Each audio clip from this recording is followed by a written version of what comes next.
అనారోగ్యానికి గురై private corporate ఆసుపత్రుల్లో చికిత్స పొంది ఆర్థిక ఇబ్బందులు ఎదుర్కొన్న బాధితులకు ప్రభుత్వం అండగా ఉంటుందని హిందూపురం ఎమ్మెల్యే నందమూరి బాలకృష్ణ హామీ ఇచ్చారు. తన క్యాంపు కార్యాలయం వద్ద 69 మందికి సీఎం రిలీఫ్ ఫండ్ కింద 45 లక్షల రూపాయల చెక్కులను బాలకృష్ణ పంపిణీ చేశారు.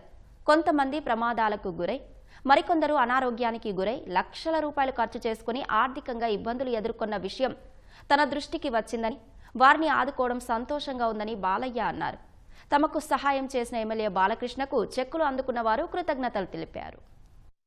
మా అబ్బాయికి హార్ట్ సర్జరీ కోసము 10 రోజులకి హార్ట్ సర్జరీ బెంగళూరులో అయితే బాలకృష్ణ గారు మాకు హెల్త్ నుంచి సహాయం చేశారు. 1,60,000 మాకు అందజేయించారు. ఈరోజు మేము ఈ ప్రభుత్వంలో అందరికీ మేము హెల్ప్ చేయగలము అని చెప్పారు.